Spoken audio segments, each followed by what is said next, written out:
Let's talk about accessibility.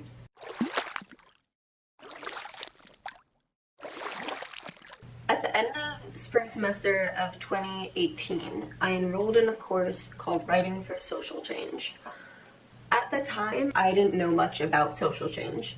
I didn't know what it was, who it affected, how I could be a part of it, but I stayed enrolled because I needed another writing course. And now, 6 months later, I'm really glad that I took the class. Social change means different things for different people. And today I want to talk about disability and accessibility. And in order to do that, it's important to realize that disability doesn't discriminate. There's so many different types of disabilities as well. Not all disabilities are visible.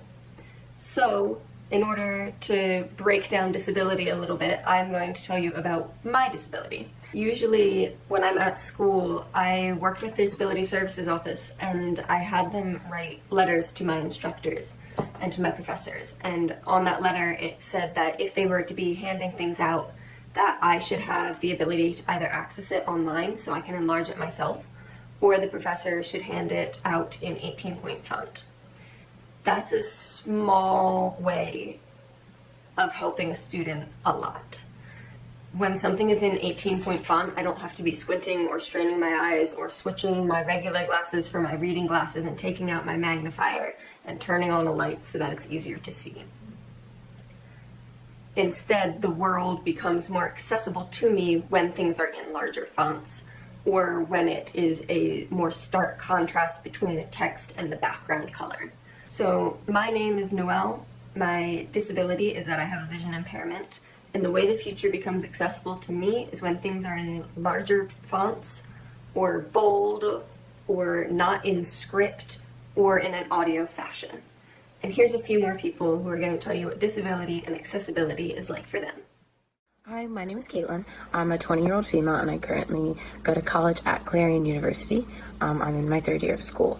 I have a 504 plan and I can think of 3 different things I've been able to get through, like accommodations that have been able to make me more successful in school and in life. And so one thing I have to say is, so I have depression, and one way that I sort of overcome this is I have my dog with me. And so she literally gets my butt out of bed every day, because if I don't get out of bed, she will sit there and she will cry, and she will bug me, and she will take my blankets off of me. And I've been able to do that through registering her as an emotional support animal. Another thing is I have different accommodations for my classrooms. So one of my testing accommodations is that I don't have to use a Scantron. So what is really helpful to me is every time I have to take a multiple choice test is I don't have to look at the Scantron, I don't have to fill in the bubbles. The testing center does that for me, which is really nice because I was messing it up a lot because I am also dyslexic. And the final way I can think of that really I am entitled to, but I don't really sort of push on anybody else, but it is in my 504 plan. Before the start of the semester, I make sure to get to class at least a half an hour early because I need to sit in the front row. Because if I sit in the back row, I will not pay attention. You will see me zoning out. You will see me spacing out like anything, like nobody's business. So I sit in the front of the classroom because I know that that's what I need in order to pay attention. Hi, my name is Tay. I'm 18 and I am non-binary. My disability is Ehlers-Danlos syndrome, which causes a lot of issues through every system in the body. A lot of days I cannot walk, I cannot really stand for long periods of time, I pass out, I can't eat normal foods and things like that. Accessibility for me personally means that I wouldn't have to worry or check venues and places ahead of time to see if they are wheelchair accessible, or if I'm using my walker, if they're accessible like that, if there's elevators instead of stairs, if the ground is paved, if there's handicap entrances, if the doors open automatically, and things like that, which people don't think about really unless they are disabled or spend a lot of time with someone who is disabled. Eventually, I would love to see a world that is equally accessible to everyone, which means everywhere would be ramp accessible, wheelchair accessible, accessible to the deaf community, accessible to the blind community, and people don't think about stuff like that unless it pertains to them. And a lot of people don't realize how inaccessible the world is until they are disabled.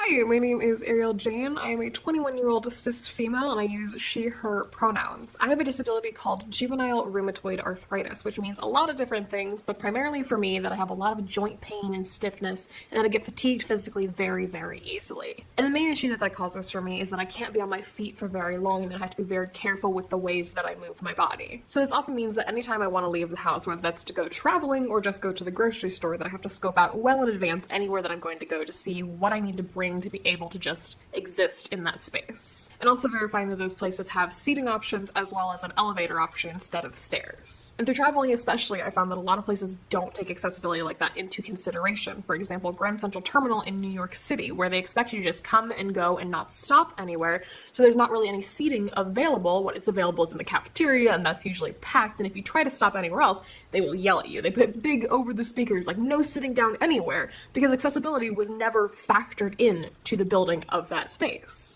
So in an ideal world with proper accessibility, for me that would mean not having to spend extra amounts of time during my day to verify that places I'm going to go aren't going to cause me physical pain because they didn't take into consideration that people with disabilities might be using their space. And that arthritis medication would come in arthritis-friendly packaging.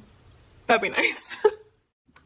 Hi, I'm Lizzie and I suffer from EDS, POTS, optic neuropathy and endometriosis.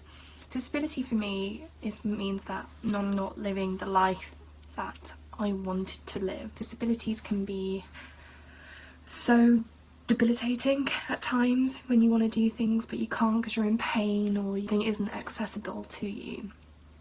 Like the amount of times I go out and before I even go out I have to think, wait, is this place going to be accessible to me? Am I going to be able to read the signs with my eyesight?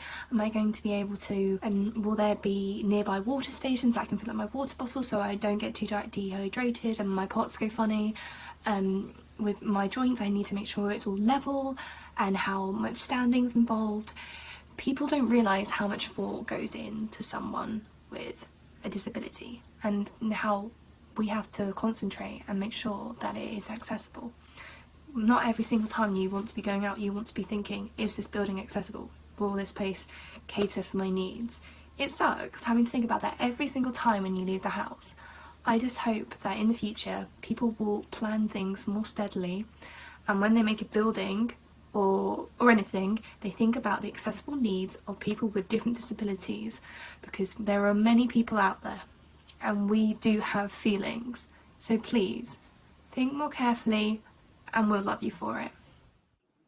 Hi, my name's Sienna. I'm 22 years old and I am disabled.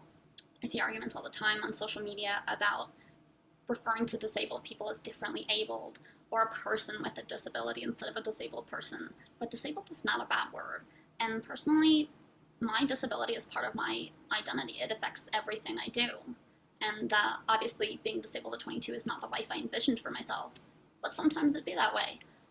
I'm sure my experiences with accessibility and more specifically inaccessibility are not super different from a lot of other disabled people, but I do think it's an issue that still needs to be talked about because so many places are designed to be accessible from the perspective of an able person.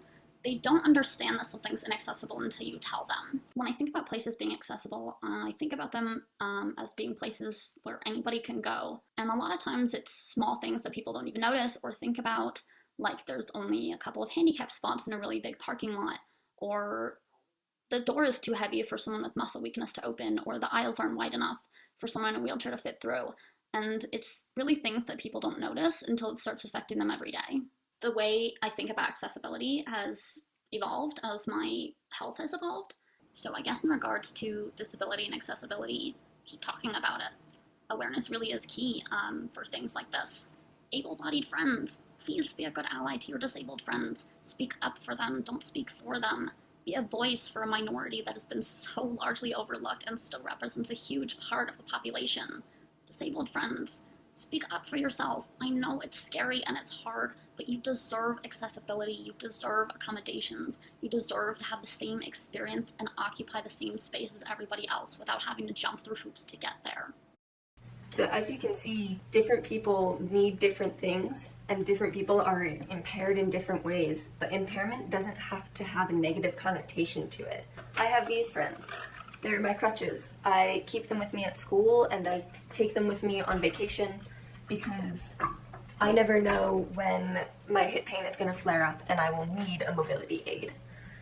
People tend to get the wrong idea when they see someone using a mobility aid. They tend to feel bad for that person instead of realizing that that mobility aid is the way the person can navigate the world better. Overall, I think it was a great opportunity to be a part of this class and to get to interact with more people.